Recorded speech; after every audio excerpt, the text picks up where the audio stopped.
it's time for someone to say what we're all thinking. I'm Kat, and I'm that someone.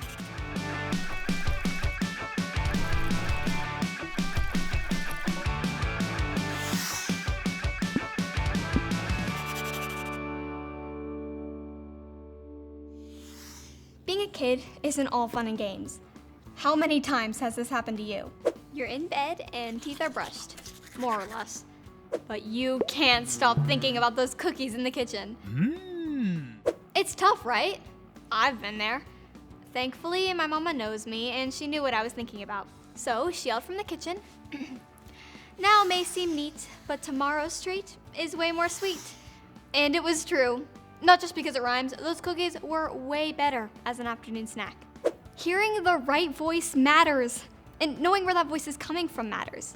Something like this happened to a dude named Sam, or Samuel, as his mother preferred. He was an Israelite, because he was from Israel. That's how that works. For years, the Israelites didn't have any kings. Instead, God gave them judges to rule. But the time of the judges was coming to an end about the time that Sam was birthed? Begotten? One second. Hey, Mama. If someone's born in Bible times, do you call it just born? Okay. Yeah. No, I didn't. Mama, I gotta go. No, I'm talking about God. Well, I'm proud of you too. Samuel was born, and his mama was thankful because she prayed so hard for a child.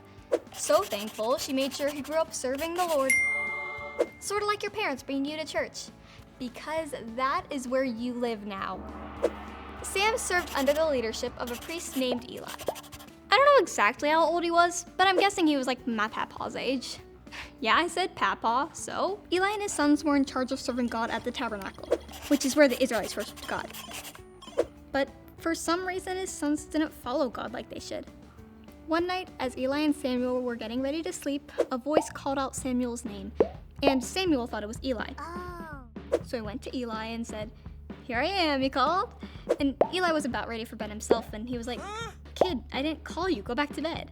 Samuel was probably pretty confused. So Sam's back in bed, but then he heard the voice call out again, "Samuel!" Sam was like, for sure that's Eli this time. So he goes back to Eli and says, "Sup?" And Eli's confused and says, "Kid, I'm not gonna tell you again," which is what my mom would say. So Sam's back in bed when he heard the voice one more time. I mean, he's gotta be laying there like, I gotta go. I can't not go. So one more time, Sam went to Eli. See, Sam wasn't catching on, but Eli figured it out. So he told Sam what to do if he heard the voice again. So Samuel laid back down and the voice spoke, "Samuel, Samuel." And Sam did as Eli told him. He said, "Speak, Lord, I am your servant and I am listening." Eli knew it was God speaking to Samuel. That's like us. Sometimes we can miss that God's speaking. So God gave Sam a message. He said Eli's sons had been disobeying him and Eli hadn't done anything about it. God then told Sam his plan to discipline Eli and his sons. Sam listened to every word and passed on the hard message to Eli, which I'm guessing was like a very uncomfortable conversation. But that was just the beginning. Now that Samuel knew it was God, he grew up listening for God. And people all around began to recognize that Samuel was a prophet. He's proof that God isn't silent. He speaks. And it's not always going to be something you want to hear. Like he might tell you to forgive someone who did you wrong, or love those who aren't loving you. Or don't break your brother's bike even though he said your haircut looked like a porcupine.